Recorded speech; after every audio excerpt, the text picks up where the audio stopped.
You ever look back and realize the cracks were there the whole time, but you were too busy patching them with hope and optimism to notice the whole wall was already rotting? That's basically my marriage, or whatever you want to call the performance Sarah and I put on for 8 years. From the outside, we were a classic Midwestern couple. 2 decent jobs, a respectable home, matching sets of luggage for our matching vacation photos. She was in marketing, brand strategy, which basically means she got paid to use the word synergy without laughing. I'm a regional sales manager for a hardware supply company. Glamorous, I know. We met at a friend's barbecue, bonded over our mutual hatred for karaoke, and by the time Labor Day hit, we were already picking out towels together. Everyone said we looked good on paper. Even her mom, who never liked anyone Sarah dated, said I had a reliable energy. I took that as a compliment. For years, I genuinely believed we were solid. Not perfect, what marriage is, but solid. We paid our bills on time, fought fair most of the time, didn't have kids but weren't against it. We had a rhythm, until we didn't. It started small. That's how it always starts. You miss the good morning kiss one day, and then you just stop doing it. Your texts turn into logistics. Her laugh doesn't sound the same when it's about something you said. Eventually, you're both just roommates with joint accounts. I told myself it was just a rough patch. Work stress, life stress, something to get through, not run from. But Sarah didn't seem interested in getting through anything. If she was quiet, it was because she was processing. If she seemed distant, it was self-care. And if I ever asked too many questions, I was not respecting her boundaries. So yeah, I backed off, gave her space, did what supportive husbands are supposed to do. Meanwhile, she started going to more client events, staying late for strategy workshops, and taking a lot of me time. She even started journaling again. I found a leather-bound one tucked behind the coffee filters once, but I didn't read it. Not because I'm noble. Honestly, I was scared.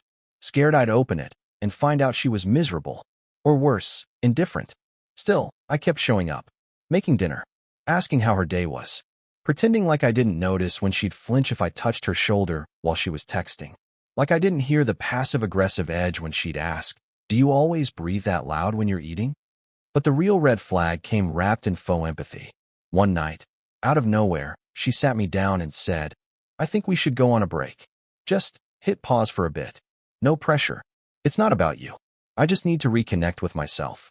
That's the kind of sentence that sounds harmless until you realize it's emotional duct tape, meant to shut you up long enough for the other person to sneak out the back door. A break. Like we were a Netflix series she wasn't sure she wanted to keep watching. She told me this as I was walking her to the airport for a once-in-a-lifetime Europe trip with her old college friends. She said she needed clarity. She said she loved me but wasn't sure she was in love with me. I smiled, like an idiot, and told her to have fun. She blocked me the next day. Yep, blocked. No calls. No texts. Instagram. Gone. Facebook. Unfriended. Email. Crickets. At first, I thought maybe she lost her phone. Maybe she got mugged. Maybe her SIM card spontaneously combusted. But after day 3 of radio silence, I realized this wasn't a tech issue. It was a "you're dead to me" situation. So I waited. I waited a week. Told myself maybe she needed time. Maybe this was her process. Maybe she'd come back with an apology and a tote bag full of guilt gifts from Prague. But she didn't. Instead, I got a call from her friend Meredith. Meredith, the eternal sidekick, the fun aunt type who always managed to be single and smug about it. "Oh hey Chris," she said with a voice like someone trying not to laugh at a funeral. "Just checking in. I heard Sarah was heading back this Thursday. Did she tell you the plan?" The plan?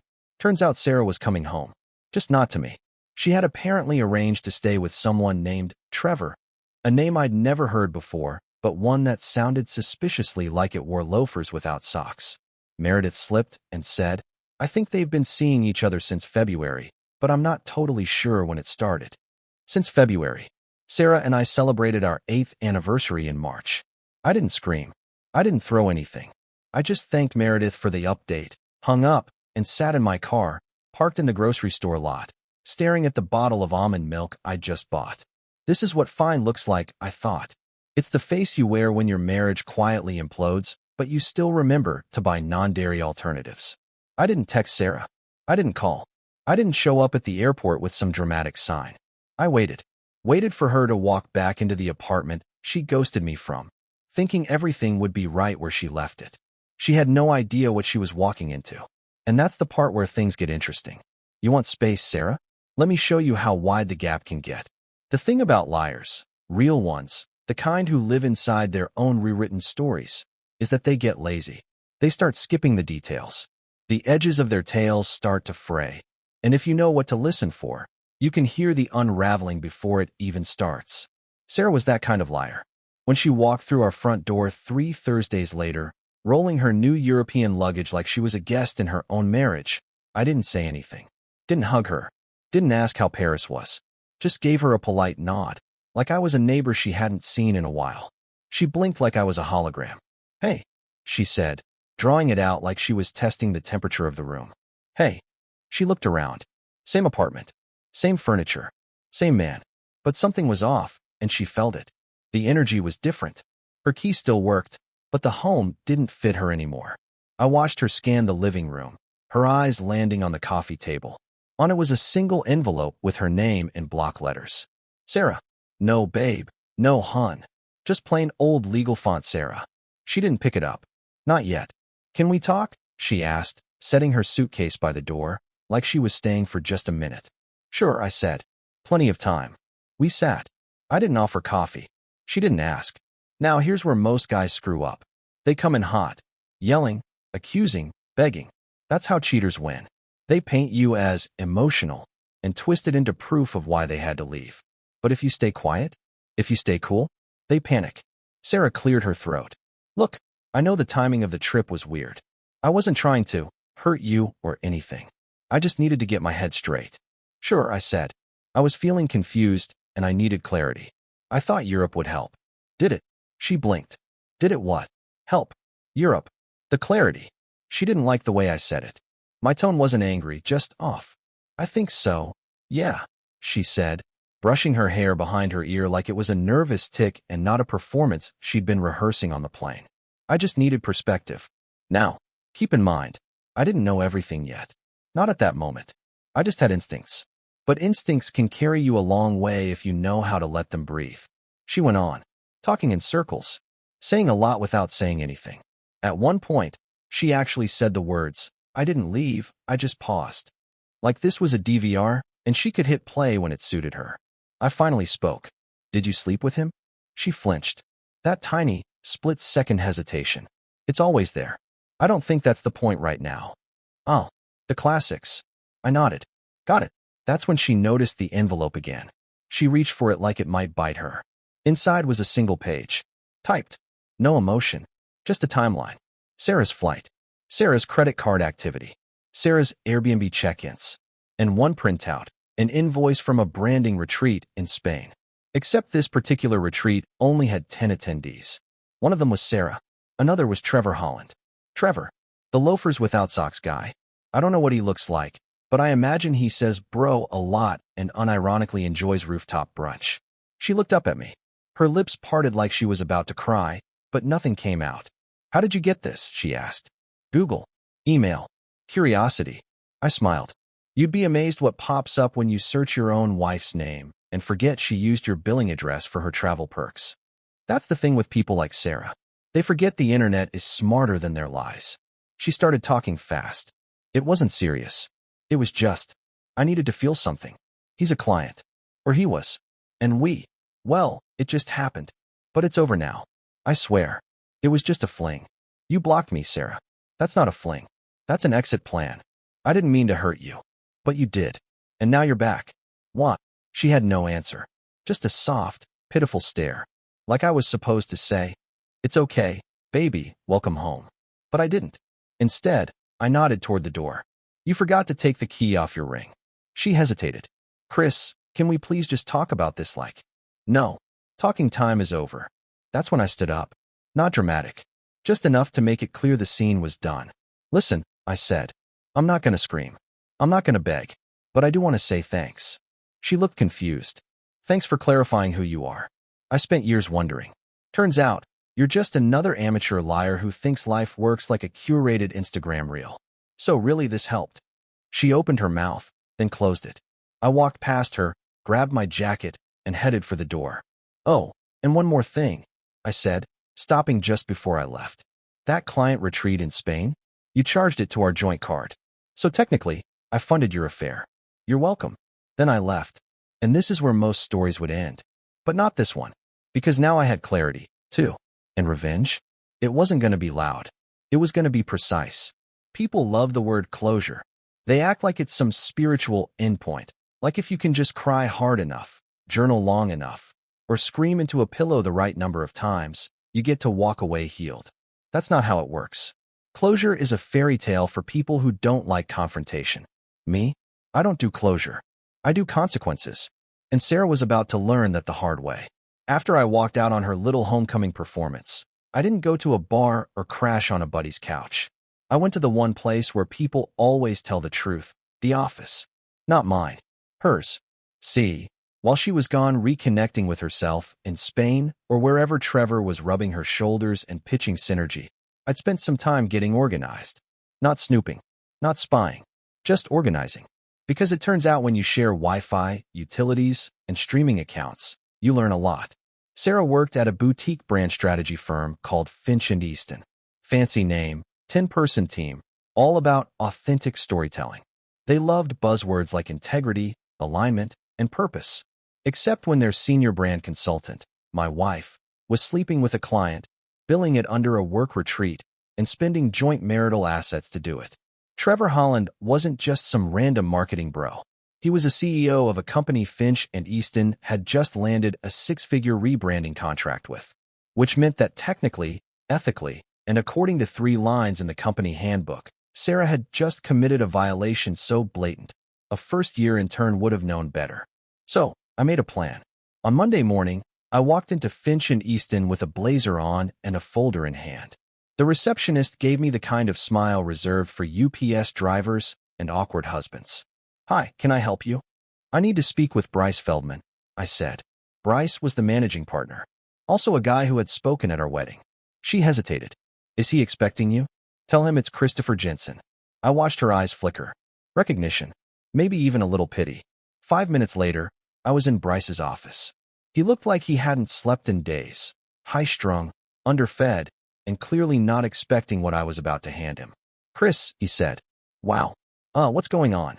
I dropped the folder on his desk. "This is what your senior consultant's been up to on your company dime." He frowned, opened it, and started flipping.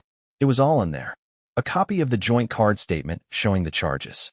The itinerary of the retreat, registered under Trevor's company. Screenshots of Sarah's calendar events synced to our home system. And, the cherry on top, an anonymous email from a burner account detailing a clear conflict of interest and timeline overlap between when the Trevor contract was signed and when Sarah flew to meet him. I didn't say much. Just sat there and let the silence stretch until Bryce finally leaned back and exhaled. "Jesus Christ," he muttered. "I didn't come here for drama," I said. "I just thought you'd want to handle this internally before your new client becomes a PR liability." He nodded slowly, rubbing his temples like he could feel the lawsuit forming. "She didn't mention any of this?" "No, I imagine she didn't." "Are you planning to go public?" he asked, eyes suddenly sharper. "No," I said. "But if this affects my finances during the divorce, I reserve the right to revisit that decision." He got the message, loud and clear. Now, you might think that was my big move. But no, that was just the administrative warm-up. Because the real twist? I knew Sarah was planning a clean break. She'd already lined up a sublet downtown, paid for 3 months in advance. I found the receipt on our printer tray 2 weeks before she even left for her trip. Rookie move. So I called the building, asked a few innocent questions. Turns out she was trying to move in as Sarah Jensen, despite her plan to take time and figure things out. Funny how people want all the benefits of a marriage while they're actively dissolving it behind your back. So I did what any recently betrayed husband would do. I called my lawyer. Now, this wasn't some divorce porn fantasy with screaming courtroom scenes and dramatic exits. My lawyer's name is Hannah Delgado. Practical, sharp, not interested in drama. She looked over everything and said, "You have enough for fault-based filing. In this state, that matters." Translation: I could file for divorce citing infidelity, misuse of marital funds, and concealment, which meant instead of a 50-50 split, I could go after her stake in the apartment, the retirement we'd built together, and even have grounds to contest spousal support. And I told Hannah, do it. All of it. By Thursday, Sarah got served at her new office. Not by me, I'm not dramatic, but by a guy named Lucas in cargo shorts who dropped the envelope on her desk in front of 3 coworkers. Later that night, she texted me. Not to apologize. Not to explain. Just a single line. I can't believe you're doing this. I didn't reply, but I did send her a Venmo request for half the cost of the Spain trip, labeled Romantic Adventure Copay. She declined, obviously.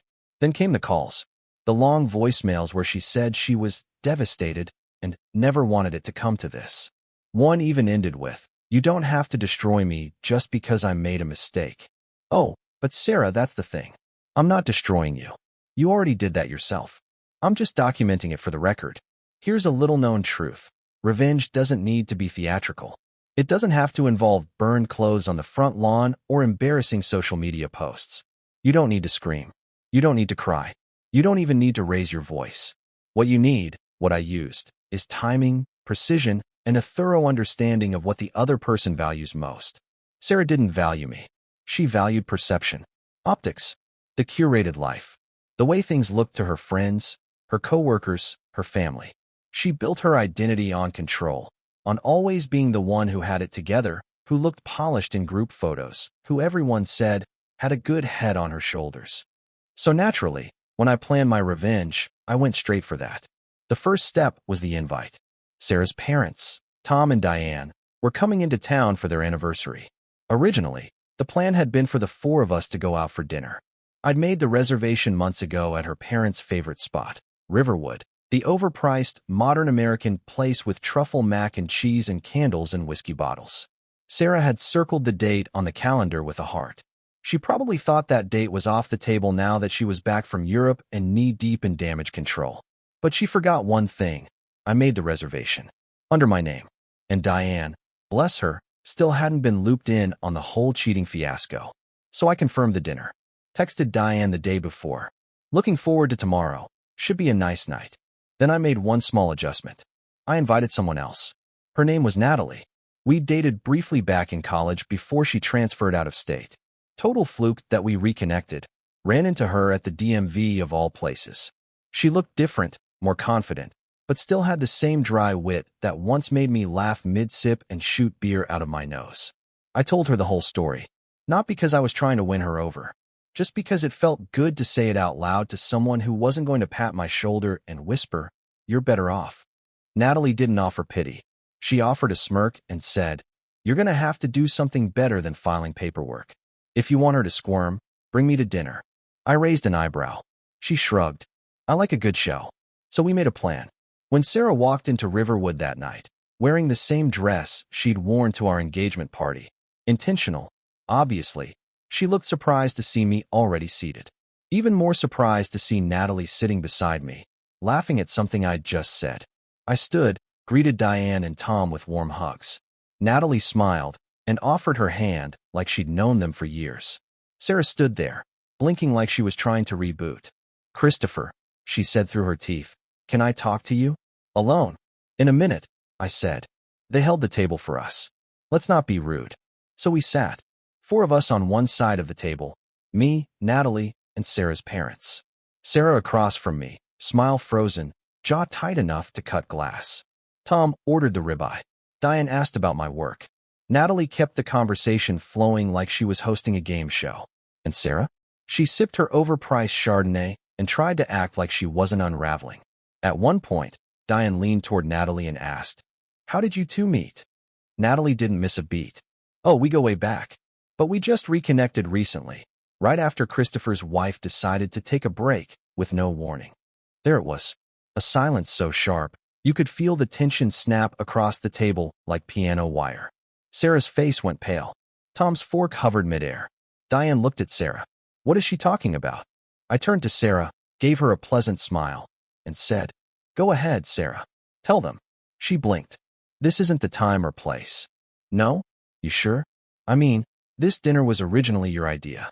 The least we can do is give your parents a little transparency, right?" Sarah looked around, realized the spotlight wasn't moving, and finally muttered, "Christopher and I are separating." Diane gasped. What?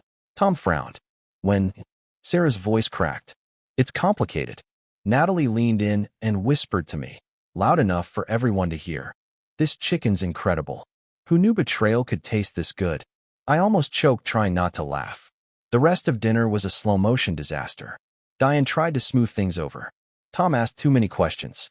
Sarah kept insisting, this isn't how I wanted you to find out, which was a funny way of saying, I was hoping to keep lying until you were all too old to care. After dessert, I walked Diane to the valet. She squeezed my arm and said, I don't know what happened, but I know you're not the bad guy here. I nodded. Thanks. And for what it's worth, I still think of you both as family. She teared up. I do too, sweetheart. When I turned around, Sarah was waiting. Alone. She looked tired, worn down. Her armor had cracked, and all that was left was the reality she'd tried to dodge for months. You didn't have to humiliate me, she said, barely above a whisper. Didn't I? I said, because I'm pretty sure you did that all by yourself.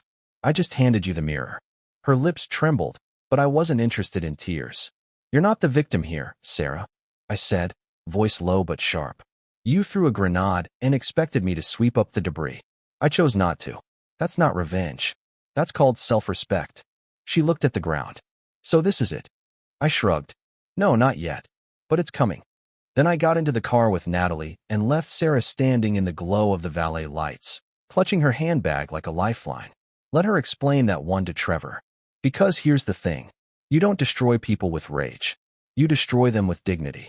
And we weren't done yet. Sarah asked me once, back when we were still in the stage where couples buy matching mugs and pretend they're a team, what I thought I'd be doing at 50. I told her, probably coaching Little League and grumbling about mortgage rates. She smiled, said she pictured us living in a craftsman-style house with an actual porch swing. Instead, I found myself at 42 standing across from her in a mediation room, calmly dissecting the ruins of a life we'd built like it was a group project she forgot to turn in. This wasn't just the tail end of a breakup. This was the autopsy. And unlike in the movies, it didn't happen with yelling or broken glass. No, this happened with line items, receipts, frozen smiles between lawyers. And every time Sarah tried to spin the story, my response was the same. I have the records. Because here's the thing, every lie comes with an invoice. Sarah's came in the form of travel receipts, hotel charges disguised as client development, and those tiny notations in her calendar she must have thought were invisible. Wellness weekend, brand immersion, strategy alignment session. I knew what they meant. She knew what they meant. But now the court knew too. And in a no-fault state, the legal system might not slap her on the wrist for sleeping with Trevor, but it did care about the finances. It cared that she used our joint assets to fund her little off-the-books affair. It cared that she breached professional ethics in a way that could tank her firm's reputation, and potentially our shared liabilities. That part was key, because Sarah, for all her clever emotional manipulation, had never been great with paperwork. I, on the other hand, lived for spreadsheets. So, during our mediation, when her lawyer argued that she deserved a 50-50 split of all remaining marital assets, including our condo, my pension, and the retirement savings we'd built, I simply slid a USB drive across the table. Her lawyer plugged it in. The screen came to life. And there it was. Every dime, every transaction, every charge that contradicted her narrative of a confused wife who needed time. The vacation packages, the consulting expenses that overlapped perfectly with dates from Trevor's conference schedules, even screenshots of social media posts where Trevor tagged the beach resort they were at, 2 days before Sarah claimed she was at a wellness center with spotty Wi-Fi. At one point, Sarah's lawyer actually said, "We were told this relationship began after the separation." To which Hannah, my lawyer, replied, "There was no legal separation filed at the time. Also, if your client was taking a break, why was she using a joint card to fund private trips with a man not her husband?" Checkmate. The room went quiet. Sarah didn't look at me. She just stared at the edge of the table like if she focused hard enough, it would open up and swallow her. I stayed calm, not because I didn't feel anything, but because I had already felt everything. The rage, the sadness, the disbelief, they had passed through me weeks ago. Now I was just here to sign the paperwork and make sure she didn't walk away with the silverware and the sympathy. When it was over, the terms were final. I kept the condo. She forfeited any claim to my pension. She kept her car and her personal savings. We split the remaining joint account, minus her affair-related expenses. Those were deducted, line by line. There's a cold satisfaction in watching someone realize they have to pay for their own betrayal. Not metaphorically, literally. Afterward, we had one final meeting. Just the two of us. Neutral ground. A coffee shop near her new apartment, which, fun fact, Trevor never moved into. He'd ghosted her somewhere between her job suspension and the first court filing. I wanted to talk, she said. Not as part of mediation. Just you and me. I nodded. Talk away. She was in casual clothes. No makeup. The polished Sarah I used to know looked like she'd deflated into someone's tired roommate. I've made a lot of mistakes, she began. You think? She winced. I know I hurt you. And I'm not here to justify anything. I guess I wanted to understand how you stayed so calm. Through all of it, I stirred my coffee. Because losing my mind over someone who already walked out on me wasn't going to bring anything back. And because you never deserved the loyalty you got from me in the first place. Her lip trembled, and for the first time, I saw real guilt in her eyes. Not shame from getting caught. Not embarrassment from being exposed. Guilt. I think I sabotaged everything good in my life, she whispered. I didn't argue. I didn't offer a soft place to land. Instead, I said, you wanted a break. You got one. A permanent one. She looked up. Are you seeing someone? Maybe. I paused. But whoever she is, she won't have to earn back trust she never broke. Sarah blinked fast, probably hoping I didn't notice. I did. You think Trevor will come back? I asked, just to see her flinch. She forced a smile. He's not really the point anymore. No, but he's the punchline. We sat in silence. She finally asked, was there a moment? The moment you knew for sure? I looked her dead in the eye. Yeah. It was when I realized you didn't even try to lie well. You weren't careful. You weren't subtle. You thought I wouldn't notice. That's when I knew. You didn't just betray me. You underestimated me. That landed. She opened her mouth, then shut it again. I hope you find what you're looking for, she said. I already did. Then I stood, tossed a 5 on the table, and walked out. The divorce would be finalized in 30 days. She moved out of the apartment completely that weekend. And me? I didn't have closure. I had something better. Control. There's a point, somewhere past the last voicemail and beyond the final signature on the divorce decree, when everything just stops. Not because it's over in some dramatic, life-affirming way, but because it doesn't matter anymore. The storm came, the house collapsed, and you're no longer standing in the rubble wondering what you could have done differently. You're just not there at all. That's where I was the day the final paperwork came through.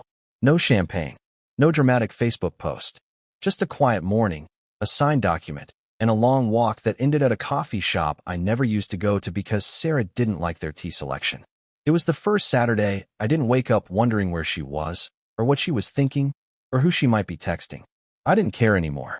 That part of me had been surgically removed by 1,000 paper cuts and a single Europe trip. But before I could move forward, there was one more thing to do. Not for closure, just for confirmation. I sent her a message. It was the first direct message I'd sent since the night of our disaster dinner with her parents. I kept it short. Sarah, I'll be by the storage unit Sunday at noon to grab my remaining stuff. Please don't be there. There's nothing left to say. She read it. Didn't reply, but I knew she'd be there. Of course she would. She couldn't resist a chance to rewrite the ending. And I was going to let her try. The storage unit was 30 minutes outside the city, a bland strip of garages sandwiched between a bowling alley and a vape shop. I arrived at 11:58 and, right on cue, saw her silver crossover parked 2 spaces down. She was sitting in the driver's seat, pretending to scroll through her phone like she hadn't been watching for my car. I didn't wave, just got out, unlocked the unit, and started loading the last boxes into the trunk. Old college sweatshirts. A few tools she never learned to use. My high school yearbooks, which she once joked should be burned for everyone's safety. I was nearly done when I heard her voice. You're really not going to talk to me? I kept lifting boxes. Didn't I already cover this in the text? She stepped closer. I just thought we could talk. Like adults. You mean like adults who block each other, lie about international retreats, and call cheating a mistake instead of a choice? She flinched, but didn't back off. I lost everything, Chris, she said. My job. My relationship. My family barely speaks to me. I can't even show my face at networking events without someone whispering. I closed the trunk. And I'm supposed to what? Feel bad for you? No, she said quietly. Just understand. I finally turned to face her. You want to know what I understand, Sarah? I understand that you made a choice, over and over again, to prioritize your temporary thrill over our permanent foundation. I understand that you weren't honest, not just with me, but with yourself. And I understand that you didn't expect me to fight back. She looked down. I get it, I said. You thought I'd break, that I'd grovel, that I'd chase you down like some rom-com protagonist begging for one more shot. But I didn't. And that's what's killing you. No, it's not, she snapped, eyes welling up. What's killing me is that I thought we were real, that we had something worth saving. I laughed. Not loud, not cruel, just enough to let her hear the difference between nostalgia and denial. You had something worth saving, I said. And you put it on the clearance rack in Spain. That one landed. She wiped her eyes. So that's it. You just hate me now. I don't hate you, I said. You're just a story I used to tell. She stood there for a moment, like she was waiting for a hug that was never coming. I don't know how to fix this, she said. You can't, I replied. That's the point. I got in the car, shut the door, and didn't look back. There's something absurdly powerful about not giving someone the final word. She stood there, in my rear view, shrinking with every turn down the service road. I didn't text her again. Never replied to the handful of follow-up emails that trickled in over the next few weeks. I was in a bad place, she wrote. I miss who we were. But who we were was gone. And who I am now. Someone who no longer picks up the emotional trash someone else left behind. I started dating again. Nothing serious at first. Just conversations with people who hadn't memorized all my worst habits. It felt like breathing new air. I refinanced the condo, changed the locks, repainted the walls. Every decision, no matter how small, was another inch of space between me and the version of myself that tolerated being an afterthought in his own marriage. Sarah eventually moved to another city. Started over. Maybe someone out there will believe her version of the story. The one where she was confused. The one where I didn't listen enough, or laugh enough, or evolve fast enough. Let them. Because I didn't win. This wasn't a victory lap. I just walked away first. And sometimes, that's the real power. Not proving someone wrong. Just refusing to let them define what's right. And subscribe to the channel